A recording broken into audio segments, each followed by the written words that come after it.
प्रिय विद्यार्थियों, आज मैं कक्षा 12 विषय हिंदी पदखंड में पवन दूत का पाठ के बारे में वर्णन करूंगा।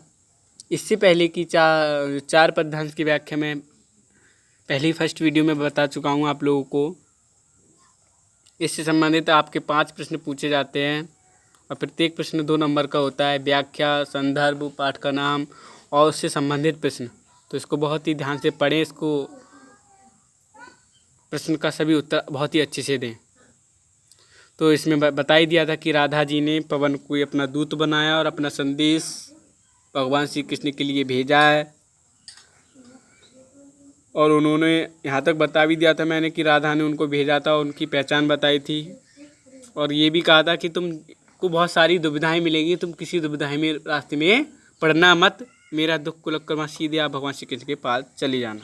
तो क्या कह रही हैं राधा आगे कि थोड़ा आगे सरसरव का धाम सतपुष्प वाला, हे प्यारी पवन, जैसे ही तू मेरे घर से थोड़ा आगे बढ़ेगी तो सरस अच्छे और रवमी शब्दों, तो अच्छे शब्दों वाला और सतपुष्पों का तुझे धाम मिलेगा, तू वहाँ पर रुक मत जाना।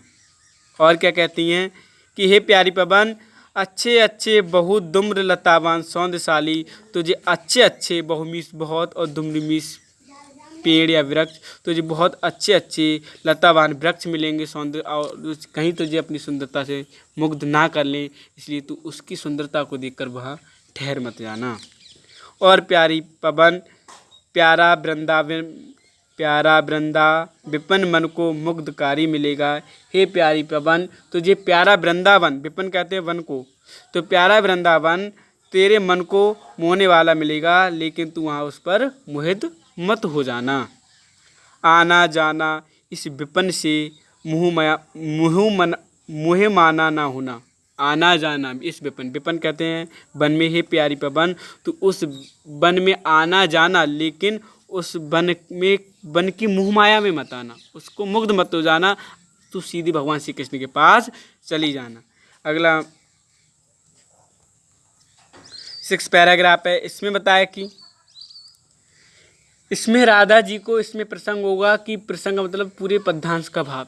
इसमें राधा जी ने बताया है कि राधा जी को अपना तो दुख है ही और दूसरों का भी दुख देख रही हैं। अपना तो खुद दुखी है, दूसरों को दुख कहने कि हे पवन, तुझे कोई दुखी मिल जाए तो उसको भी तुम सारे दुख को दूर कर देना। तो वही इस पद्यांश में बताया है कि जाते जाते अगर पथ में कलांत कोई दिखावे। हे प्यारी पवन, तुझे जाते जाते रास्ते में, पथ का मतलब रास्ते में, कलांत का मतलब थका हुआ व्यक्ति, यानी कि हे प्यारी पवन, तुझे रास्ते में जाते जाते कोई दुखी व्यक्ति दिखाए तो जाके सन्निकट उसकी कलांतियों को मिटाना। सन्निकट में इस पास, तो तुम उसके पास जाकर उसकी सारी थकान को दूर कर देना।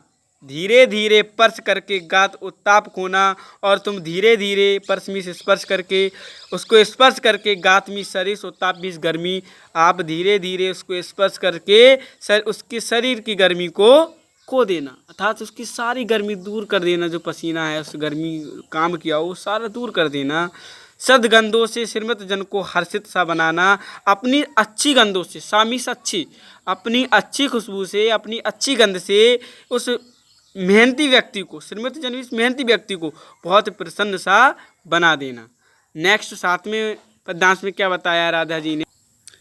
इस 7वें पद्यांश में राधा जी कहती हैं कि लज्जाशील पथिक महिला जो कहीं दृष्टि आए। हे प्यारी पवन, तुझे शर्म से लज्जाशील रास्तागिर महिला तुझे रास्ते में कहीं दिखाई दे तो होने देना विकृत वासना, तो ना तू सुंदरी कोई। हे प्यारी पवन, तो विकृत वासना कहते हैं उसके कपड़ों को मत उड़ाना, विकृत वासना उसके कपड़ों को मत उड़ाना, तो तू उसके कपड़ों को, हे सुंदरी, तू उसके कपड़ों को मत उड़ाना।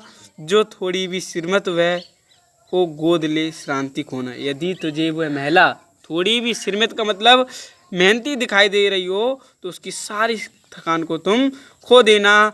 होठों की और कमल मुख की मलानताएं मिटाना, होठों की और उसके कमल मुख की मलानताएं मिटा देना।